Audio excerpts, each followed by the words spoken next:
Okay, so to kind of round out our afternoon, hey Liz, we're just going to spend 15 minutes on something that I could talk for 2 hours about. I like lameness a lot. And so just cover some tips of what might work on farm. But here too, I'm going to, little disclaimer, it's been a long time since I've been out in a truck and living your world when it comes to tips on the farm. And so if at any point anybody has a bright nugget to share, I would love to hear it, as I'm sure a lot of the other people in the audience too.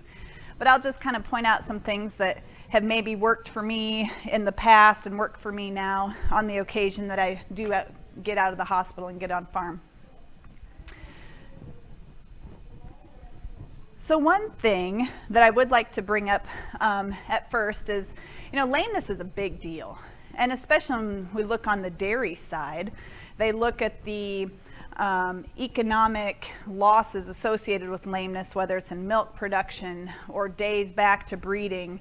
And so, I think there's this common misperception that this is a dairy thing in the literature. It would show you that. But lameness as well is a big deal in the beef industry.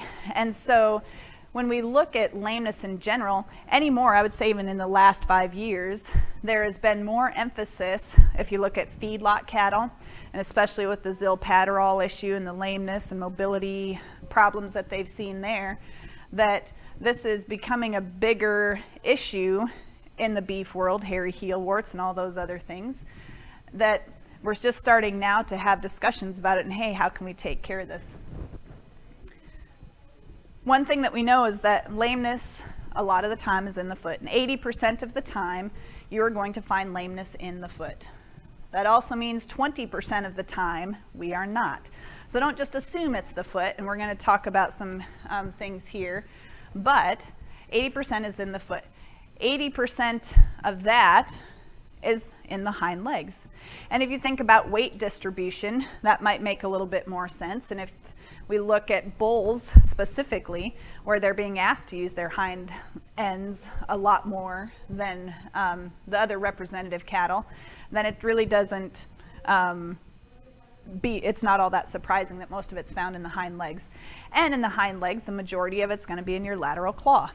So what we can take home from that is, if you have a hind limb lameness in a bull, the high majority of the likelihood is that you are going to have a lesion in the outside claw of the back leg. If we look at the literature in dairy cows, there's all sorts of stuff now that they're looking at in dairy cattle and genetics and all of these other things. And in beef cattle, this is what we got. That is concrete, good, recent literature outlining lameness in beef cattle. And what this is, it's a retrospective analysis over, 7 years, that came out of Auburn recently. And in their cases, lameness was localized to the foot in approximately 85% of cases, a hind limb over 70% of the time. And they even included this nice little chart for us. And you see here that the foot, but the most common diagnosis, and this is where I found it really interesting, because I think the geographic location of where we all practice is going to affect what we see here. Because I can tell you, at least in what I see at Iowa State, and granted, even my population is going to be skewed over what our general practitioners in the state are seeing as the primary cause of lameness. I see a lot of screw claw abnormality, but again, that's because we have a high population at the university of show cattle that aren't being bred for foot conformation, and we're seeing on one hand you can see it as job security, and on the other it drives me crazy. And interdigital fibromas, Dr. Grissett talked about those this morning. We don't see that too commonly, but here at Auburn, that's one of their most common diagnoses of the foot. And so I read this and I'm like, this is really interesting to me. and made me think more of, well, what kind of lamenesses are you all seeing? So I throw that out to you. And in the Midwest, I can tell you, I see a lot of sole abscesses. I see a lot of white line disease. What kind of things are you guys seeing? What do you get called out to the farm to see the most? Lameness-wise. A lot of hairy heel warts. There used to be a dairy problem. We've got a lot of beef farms with that on it now. Yeah. What else? Yeah, ulcers, foot rot. Yep, I heard of foot rot. We see a lot of foot rot. Septic joints, aren't those just a pain in the butt? Yeah, I could talk about those for an hour too. But you see on here, hairy heel warts didn't even make the list. So there's a lot of geographic distribution differences. So whenever I'm presented with the lameness, the important thing, yeah, in the back of my mind, I'm like, it's probably the foot. A lot of things get sent in. Oh, doc, it's the shoulder. It's probably the foot. Of course, I don't verbalize that, but I'm like, yeah, it's probably the foot. Sometimes it's still the shoulder, but not always. But I just start from the top. And this is where you guys have an advantage over me, is that you can go out on the farm and you can watch them in their normal environment. As soon as they load them onto a trailer and they head to your clinic or they head to the university, they might, well, gosh, doc, he was lame when I put him on the trailer. Well, now he decided that he's got more important things to think about than being lame, and show me where he's lame. And so watching them walk in their normal environment and seeing that normal behavior is really an advantage.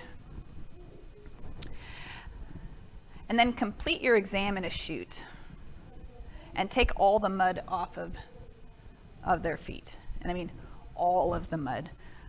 Our students, it's this beautiful little system. We get the animal flipped over, and then you've got one with the hose and one with the brush, and they think they do a good job.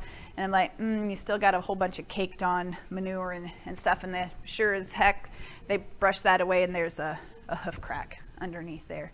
But you've really got to get that stuff. Some of that stuff is hard to get off, so I fully recognize that. But for a thorough exam, get it all off.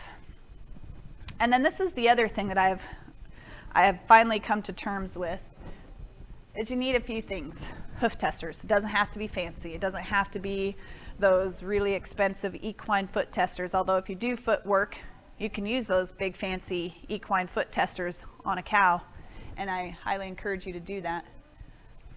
And knives. It's important to have your sharp knives and a dull knife, because the dull knife sometimes I'll use for that pesky dried on manure, but then you don't want to go use that knife and try and pare out an abscess, because you're just going to end up sitting there swearing because it doesn't cut into the sole or anything. And then your sharp knives, keep those hidden, because your associate is going to know that you're the one who always has the sharp knives, and then you can't find your sharp knives because they're in their truck. Don't ask me how I know this. And a set of nippers, just a basic set of horse nippers will come in handy. If you do, more extensive things like foot trimming on the farm and things like that, an angle grinder will come in handy too, but I didn't put that on the list.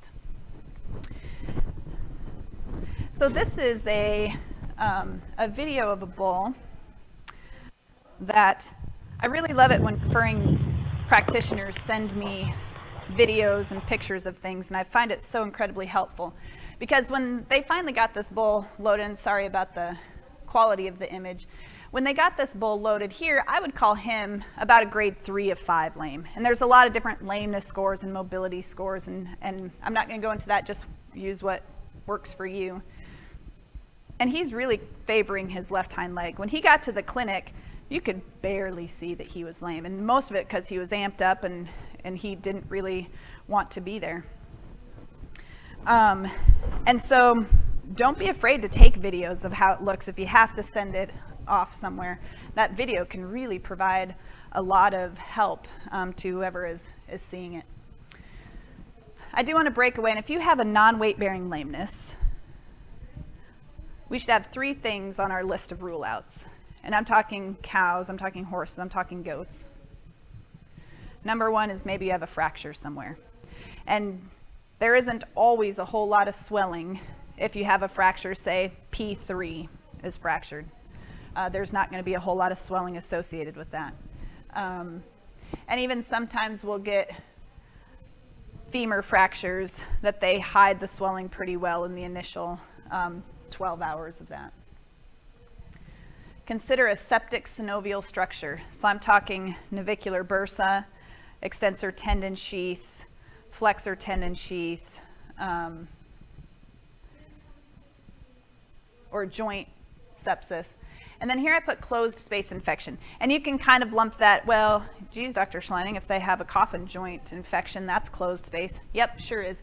But so is a foot abscess. And so by closed space infection, I'm talking sole ulcer, a sole abscess that is not yet broke open, that as soon as you get that thing open, they're so much happier.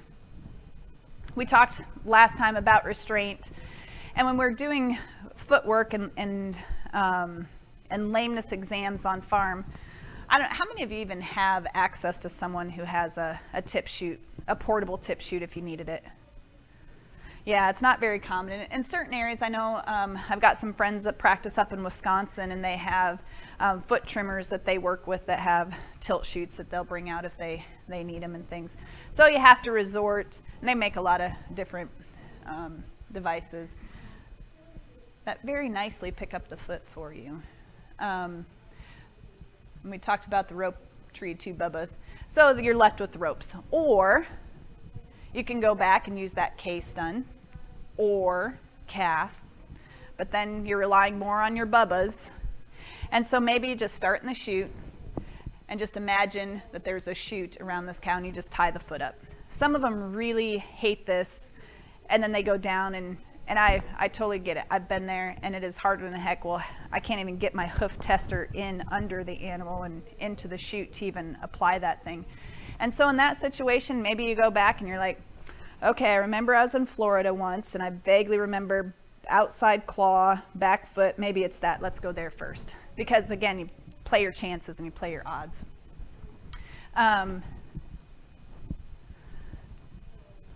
Again, make sure that you have sharp instruments. This is an old pair of foot nippers that I broke, and I almost cried a little bit of a tear because they were my favorites. But they had been sharpened so much that the edges really didn't even touch anymore, so it's probably a serendipitous moment that we had to get new ones.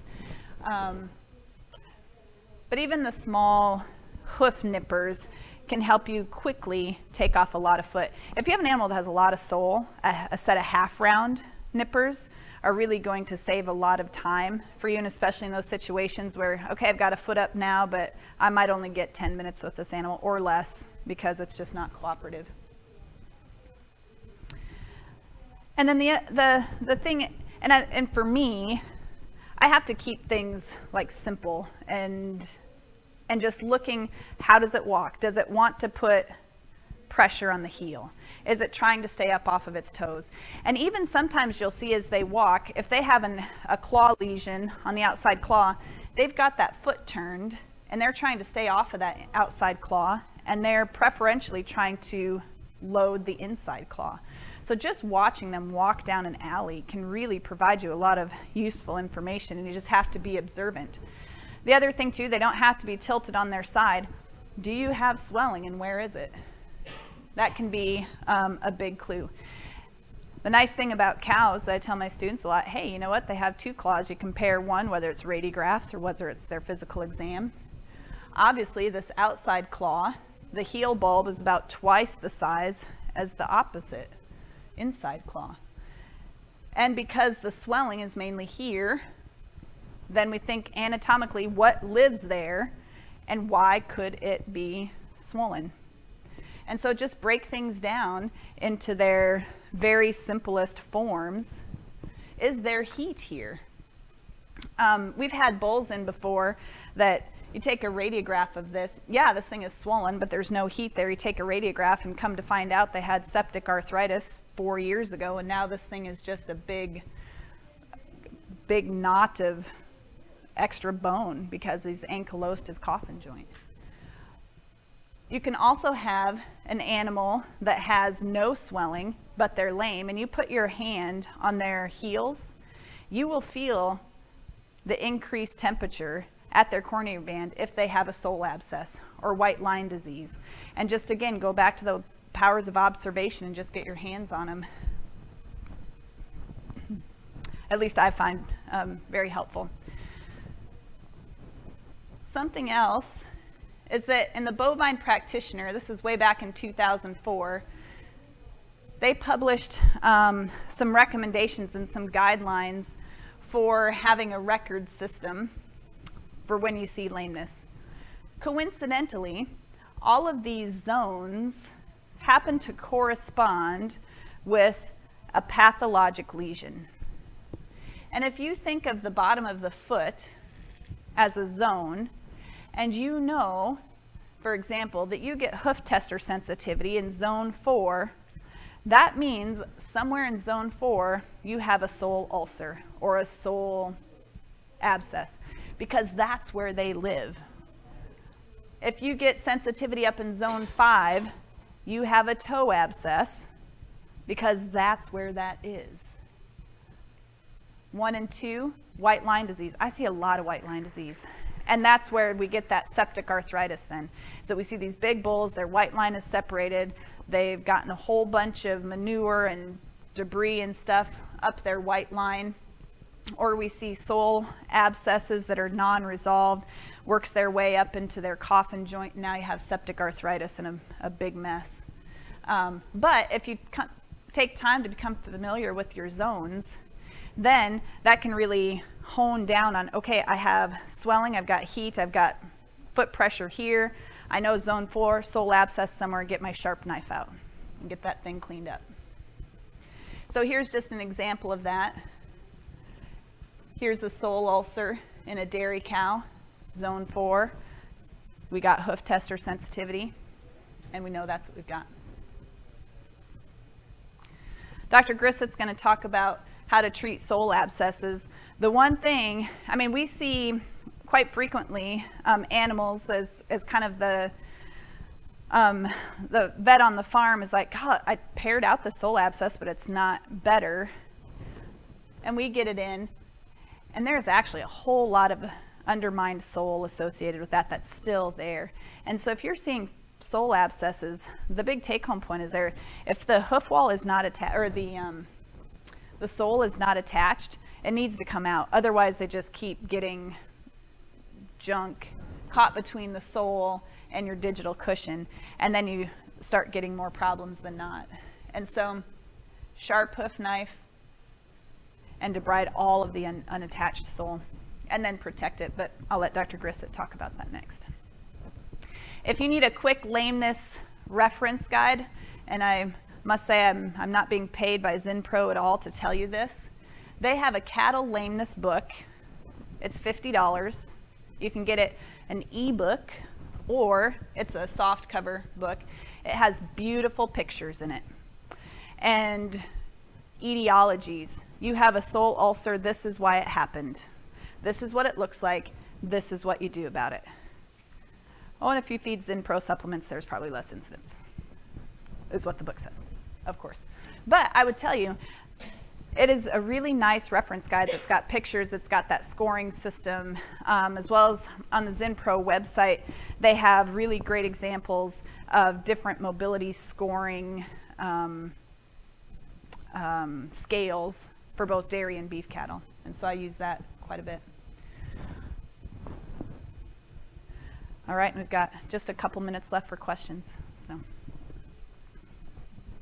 or bright nuggets of wisdom. What have you guys found that maybe I didn't talk about that you found helpful out on the farm in trying to help diagnose lameness or even treat lameness? Do you still teach students how to pick up a foot with a rope and beam hook? No, not for us anymore. Our farm, well, I'll tell you this much though.